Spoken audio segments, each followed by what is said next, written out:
अब जब इन कंपनियों को ये कहा जाता है कि उत्पादन अगर कृषि का बढ़ाना है और अनाज को खराब होने से बचाना है, फल सब्जियों को सड़ने से बचाना है, तो ये काम तुम्हारे देश में क्यों नहीं करते? आप इस बात को समझ लीजिए कि उनके अपने देशों में वो जहर मुक्त खेती करवाते। अमेरिका में और यूरोप के देशों में जो किसान खेत में जहर नहीं डालते उनको 400% तक सब्सिडी दी जाती है सरकारों की तरफ से, ज़्यादा कीमत दे के खरीदती है। तो अपने देश में यूरोप और अमेरिका के किसानों को वो कहते हैं कि जहर मुक्त खेती करो, विष मुक्त खेती करो, खेत में जहर मत डालो और ज़्यादा पैसा ले लो सरकार से।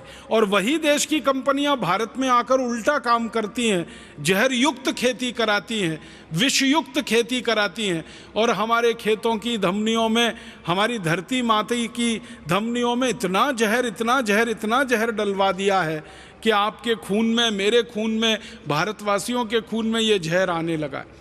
हमारे देश में कई वैज्ञानिक संस्थाओं ने तो यहाँ तक रिसर्च करके बताया है कि माताओं के दूध में अभी एंडोसल्फान पाया गया है, माताओं के दूध में एल्डी कार्ब पाया गया, माताओं के दूध में लिंडेन निकला है, माताएं अपने नौनिहाल बच्चों को जो दूध पिलाती हैं उसमें ये जहर पाया गया है।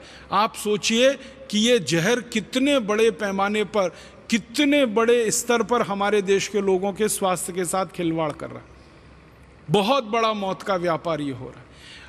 और भारत जैसे देश में जितना ये पैदा कर रहे हैं और खेतों में डलवा रहे हैं, भारत जैसे गरीब देशों के बारे में मैंने जब आंकड़े निकालने की कोशिश की तो भारत जैसे दुनिया के 150 देशों में हर साल करीब 20 लाख मीट्रिक टन ये जहर पैदा करके खेतों में डलवा दिया जाता है। और उन सभी देशों में यही बुरा हाल हो रहा है। सभी गरीब देशों में कैंसर के मरीज बढ़ रहे हैं, सभी गरीब देशों में ये जहर लोगों के खून में बढ़ रहा है और सभी गरीब देशों को ये तकलीफ पैदा करा रहा है। तो आप बोलेंगे क्या करना चाहिए? इसका कोई विकल्प हमें ढूंढना पड़ेगा, इसका कोई रास्ता हमें खोजना पड़ेगा। ये मौत के व्यापार को इस तरह की हम खुली छूट नहीं दे सकते। और इसका सबसे अच्छा विकल्प है आप जैसे चिकित्सक, आप जैसे डॉक्टर अगर जागरूक हो जाएं तो बहुत बड़ी बात बन सकती है इस देश में, दुनिया में भी वो क्रांति की तरह से फैल सकती है। अर्थशास्त्र में एक सामान्य सिद्धांत है कि डिमांड पहले होती है, सप्लाई उसके पीछे पीछे आती है। आप सब चिकित्सक बंधु अगर चाहें तो सारे देश में जैविक अनाज के लिए, बहुत अच्छे अनाज के लिए, विषमुक्त अनाज के लिए, जहरमुक्त अनाज के लिए एक वातावरण निर्माण कर सकते हैं। आप इस देश में एक डिमांड खड़ी कर सकते हैं और उस डिमांड को भरने के लिए फिर किसानों को मजबूर होकर गाय के गोबर से, भैंस के गोबर से, बैल के गोबर से विषमुक्त खेती करनी पड़ेगी, जहर मुक्त खेती करनी पड़ेगी। फिर उनका बिकना शुरू होगा, फिर धीरे धीरे इन कंपनियों के बाजार खत्म होंगे और इनका जो षड्यंत्र और साजिश चल रहा है भारत में, ये पूरी तरह से हम नाकामयाब बना पाएंगे और इसको ख़त्म कर पाएंगे। यही एक रास्ता है, दूसरा कोई रास्ता नहीं। और आपसे इस रास्ते पर चलने की अपेक्षा इसलिए की जाती है कि आप इसको अच्छे से समझ सकते हैं और किसी को समझा सकते हैं। हमारे देश में डॉक्टर की कही हुई बात और एक साधारण व्यक्ति की कही हुई बात में जमीन आसमान का अंतर होता है।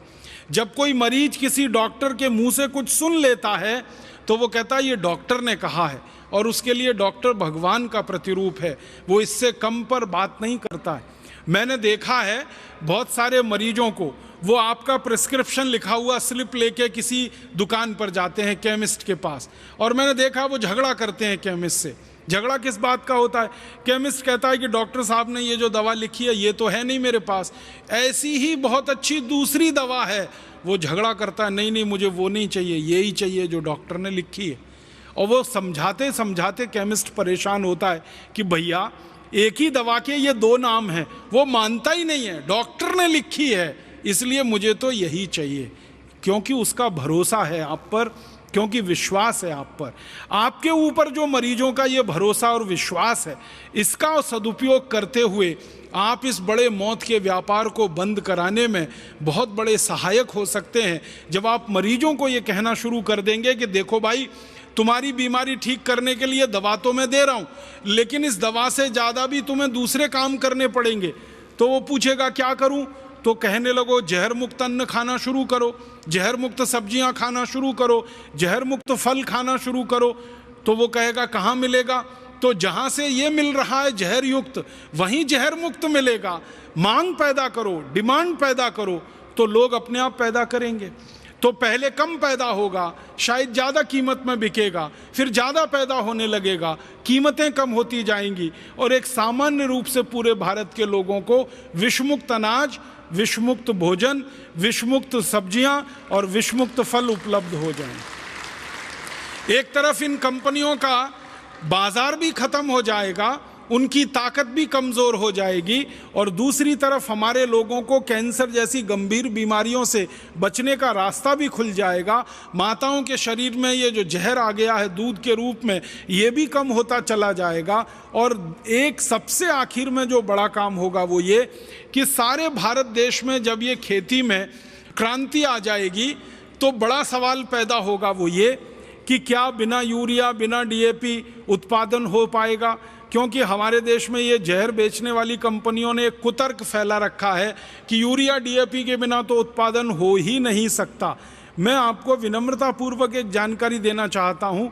इस भारत देश में बहुत सारे जागरूक किसान पिछले 15 सालों में ऐसे निकले हैं जिन्होंने अपने खेत में यूरिया डीएपी डालना बंद कर दिया, जिन्होंने एंडोसल्फान, मेलाथियान, पैराथियान डालना बंद कर दिया, जिन्होंने लिंडेन, एलडी कार्ब जैसे खतरनाक जहर डालना बंद कर दिया। ऐसे हजारों किसान हैं, और उनकी करीब 20 लाख एकड़ जमीन पर बिना यूरिया, बिना डीएपी अनाज पैदा हो रहा है, बिना किसी जहर के, बिना किसी कीटनाशक और जंतुनाशक के सब्जियां पैदा हो रही हैं, फल पैदा हो रहे हैं। 20 लाख एकड़ में खेती भारत में हो रही है। सबसे ज़्यादा ये खेती महाराष्ट्र में हो रही है, कर्नाटक में हो रही है, आंध्र प्रदेश में हो रही है, तमिलनाडु में हो रही है, केरल में हो रही है, मध्य प्रदेश में हो रही है, छत्तीसगढ़ में हो रही है, अब तो झारखंड, बिहार में भी शुरू हो गई है। हज़ारों किसान लग गए हैं, और उन किसानों का अनुभव ये कहता है कि यूरिया डीएपी से वो जितना पैदा करते थे उससे ज़्यादा पैदावार उनकी बिना यूरिया, बिना डीएपी से हो रही है। आपको मैं आंकड़े बताना चाहता हूँ कि जो किसान पहले यूरिया डीएपी से 1 एकड़ में 30 मीट्रिक टन गन्ना पैदा करते थे, अब वही किसान गाय का गोबर, भैंस का गोबर, बैल का गोबर खेतों में डालकर 1 एकड़ में 90 मीट्रिक टन गन्ना पैदा कर रहे हैं, 3 गुना ज़्यादा। जो किसान पहले यूरिया डीएपी से 1 एकड़ में 15-20 क्विंटल तक गेहूं पैदा करते थे, आज वो गाय के गोबर, बैल के गोबर, भैंस के गोबर का उपयोग करके 1 एकड़ में 25 से 30 क्विंटल गेहूं पैदा कर रहे हैं, ठीक दुगना। जो किसान पहले 2 से 2.5 क्विंटल कपास पैदा करते थे 1 एकड़ में यूरिया डीएपी से, आज वो 7 क्विंटल कपास पैदा कर रहे हैं बिना यूरिया, बिना डीएपी के। गेहूं ज़्यादा हो रहा है, धान ज़्यादा हो रहा है, गन्ना ज़्यादा हो रहा है, सब्जियां भरपूर हो रही हैं, फल भरपूर हो रहे हैं। तो ये सबसे बड़ा झूठ है जो पिछले 40-45 साल इस देश में फैलाया गया कि उत्पादन सिर्फ यूरिया डीएपी से ही बढ़ सकता है। उत्पादन बिना यूरिया, बिना डीएपी के भी बढ़ता है। और दुनिया में जब ये कीटनाशक और जहर नहीं बनाया जाता था, दूसरे विश्व युद्ध के पहले तक कभी भी दुनिया में ये जहर बना नहीं और कहीं डाला नहीं गया। ये तो सेकेंड वर्ल्ड वॉर में हुआ कि ये जहर का उत्पादन शुरू हुआ, क्योंकि 1945 में जब दूसरा विश्व युद्ध खत्म हो गया तो यूरोप की बहुत सारी कंपनियों के सामने ये संकट खड़ा हो गया कि वो बनाएं क्या, क्योंकि उन कंपनियों में जहरीले रासायनिक हथियार बनाए जाते थे और वो हथियार विश्व युद्ध में इस्तेमाल होते थे। तो जब तक विश्व युद्ध चला तब तक हथियार बिकते रहे। जब विश्व युद्ध खत्म हो गया तो हथियार बेचने का रास्ता बंद हो गया, तो हज़ारों यूरोप की और अमेरिका की कंपनियों के सामने संकट खड़ा हो गया कि वो उत्पादन क्या करें। तो फिर उन कंपनियों ने रास्ता निकाला कि जिन कारखानों में हथियारों का उत्पादन होता है उन्हीं कारखानों में जहरीले रासायनिक चीज़ों का उत्पादन करके urea, DAP, LD carb, lindane के नाम पर दुनिया भर में बेचा जाए। आप सभी जानते हैं, विज्ञान आपने पढ़ा है, रसायन शास्त्र के बारे में थोड़ा तो आप सभी जानते हैं। वो ये कि जिन रसायनों से रासायनिक हथियार बनते हैं युद्ध लड़ने के लिए, उन्हीं रसायनों से यूरिया, डीएपी बनता है खेतों को बर्बाद करने के लिए। जिन रसायनों से रासायनिक जहरीले हथियार बनते हैं केमिकल गैसेस के नाम पर, केमिकल बॉम्ब के नाम पर, उन्हीं जहरीले रसायनों से ये लिंडेन एल्डी कार्ब जैसे जहर, एंडोसल्फान जैसे जहर बनते हैं जो खेतों में डाले जाते हैं। माने मूल रसायन एक ही है, जिससे आप रासायनिक हथियार बना लो और युद्ध में इस्तेमाल कर लो, या जिससे यूरिया, डीएपी और पेस्टिसाइड, इंसेक्टिसाइड बना लो और खेतों में इस्तेमाल कर लो। तो मूल रसायन बनाने वाली यूरोप और अमेरिका की जो कंपनियां थी, उनका ये षड्यंत्र था कि सेकेंड वर्ल्ड वॉर खत्म हो गया 1945 में, तो उन कंपनियों को क्या करना। तो उन्होंने कहा कि चलो अब ये काम करना। तो किसानों के माध्यम से उन्होंने इस काम को आगे बढ़ाया और सबको मूर्ख बनाकर और झूठ बोलकर सारी दुनिया में ये मौत का व्यापार फैलाया।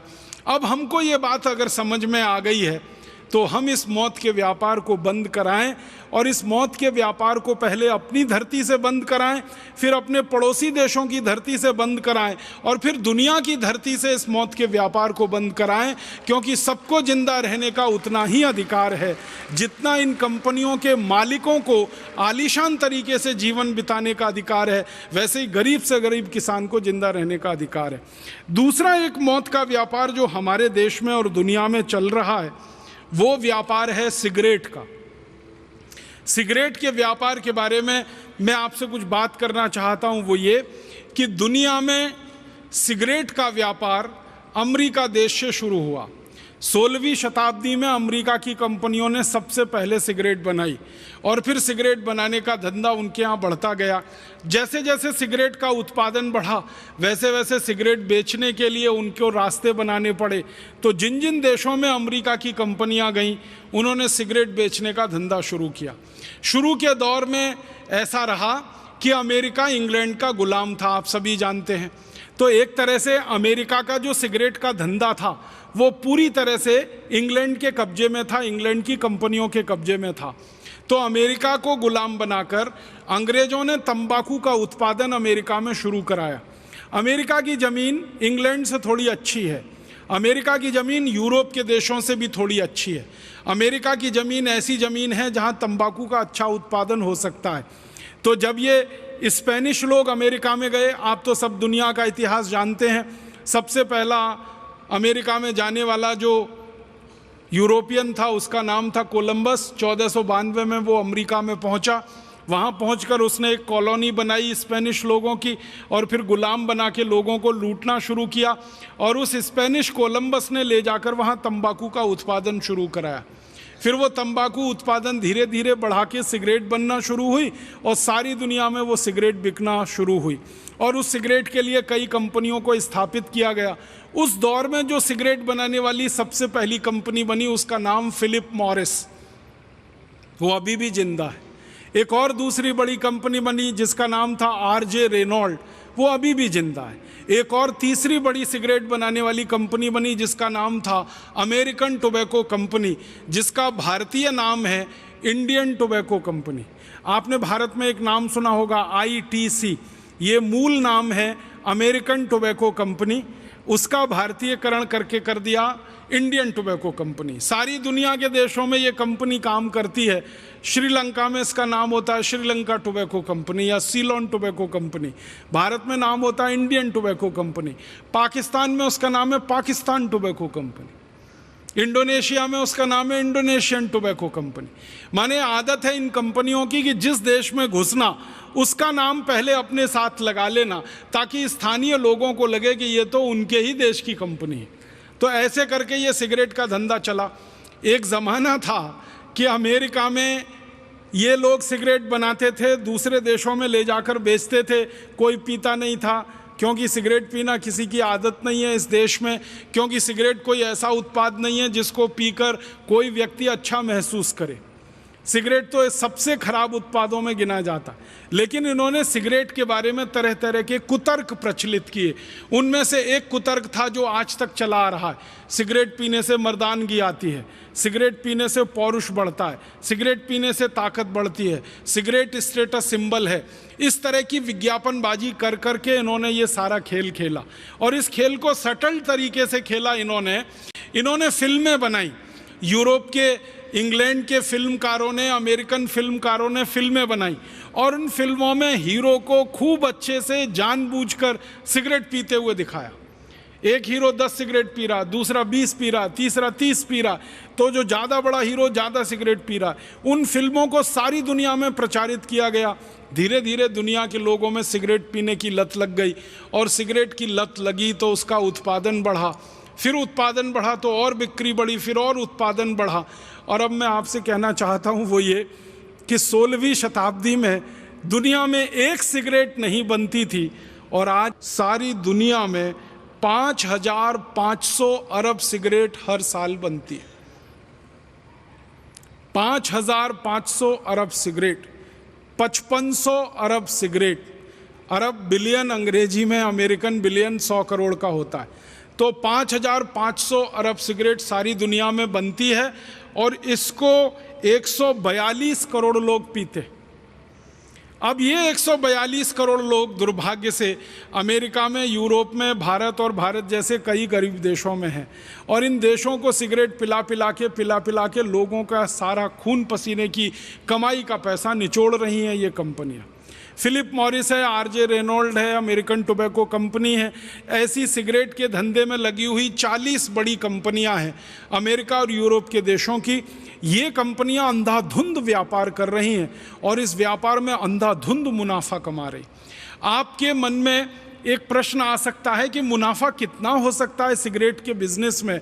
हजारों प्रतिशत का मुनाफा है सिगरेट के बिजनेस में। एक सिगरेट बनाने का अधिकतम खर्चा, इन कंपनियों की बैलेंस शीट में से आंकड़े निकाल कर मैं आपसे बात कर रहा हूं, वो फिलिप मॉरिस हो या आरजे रेनॉल्ड हो या अमेरिकन टोबैको कंपनी हो या मार्लबोरो हो, कोई भी सिगरेट बनाने वाली बड़ी कंपनी की बैलेंस शीट आप देखो निकाल के, एक सिगरेट बनाने का अधिकतम खर्चा 20 पैसे आता है। एक सिगरेट बनाने का अधिकतम खर्चा 20 पैसे आता है और वो सिगरेट बड़े आराम से भारत जैसे देश में 2 से 3 रुपए में, कभी कभी 4 रुपए में बिक जाती है। अगर 20 पैसे सिगरेट बनाने का खर्चा है और 2 रुपए में सिगरेट बिक रही है तो आप अंदाजा लगा लीजिए मुनाफा हजारों प्रतिशत में है और ये कंपनियां लाखों करोड़ों रुपए कमा रही हैं इस धंधे से, जो सिगरेट का धंधा है। भारत में इन कंपनियों का क्या हाल है? हमारे देश में ये जो कंपनियां हैं जिनके नाम मैंने लिए, ऐसी 40 कंपनियां, ये हर साल करीब 20 अरब सिगरेट भारत में भी बेच रही हैं और वो 20 अरब सिगरेट को हमारे देश के लगभग 20 करोड़ लोग पी रहे हैं और पीकर अपने फेफड़े गला रहे हैं, अपने खून को विषाक्त कर रहे हैं। और आप जानते हैं कि जो लोग सिगरेट पीते हैं वो अपना जितना नुकसान करते हैं उससे ज़्यादा नुकसान वो उस पड़ोसी का कर देते हैं जो उनके नज़दीक बैठता है और सिगरेट नहीं पीता है कभी भी।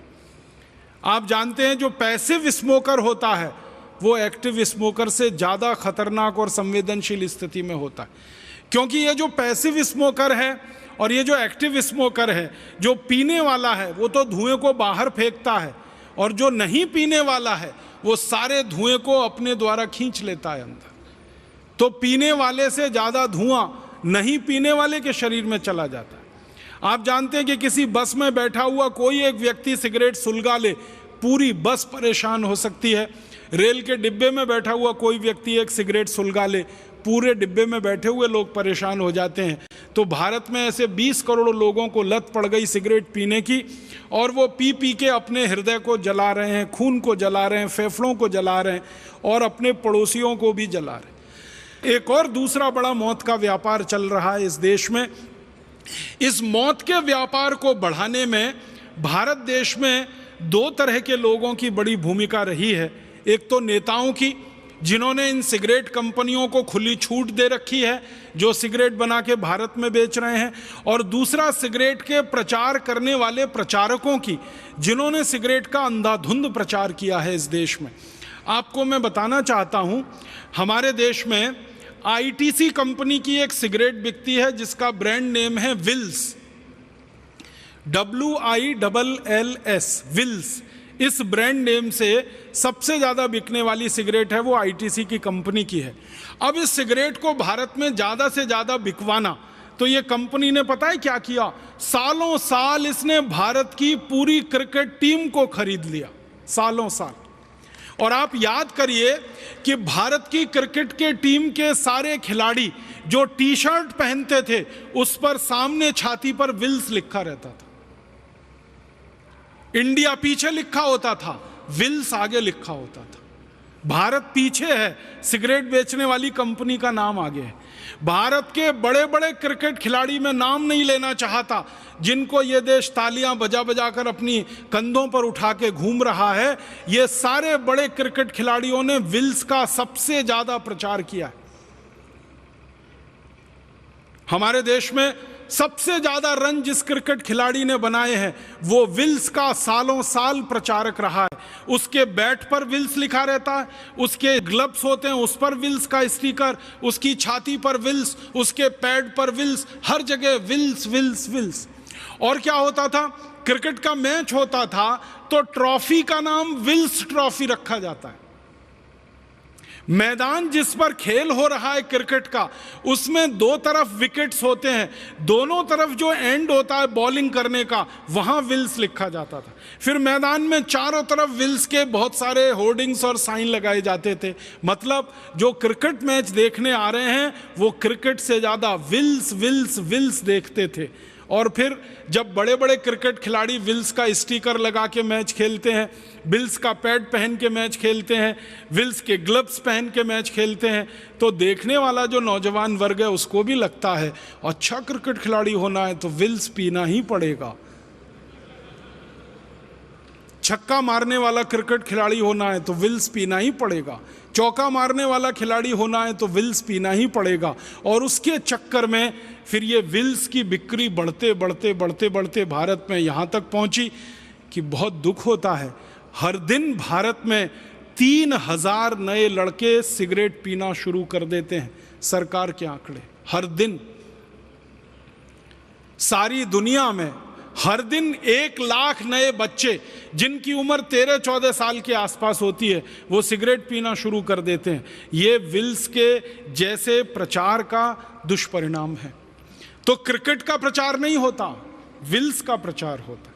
और क्रिकेट खिलाड़ियों के साथ साथ सिनेमा के जो हीरो हीरोइन हैं, एक्टर एक्ट्रेसेस हैं, ये हर दृश्य में ऐसा कुछ ना कुछ जरूर बात लाएंगे कि हीरो सिगरेट पिए।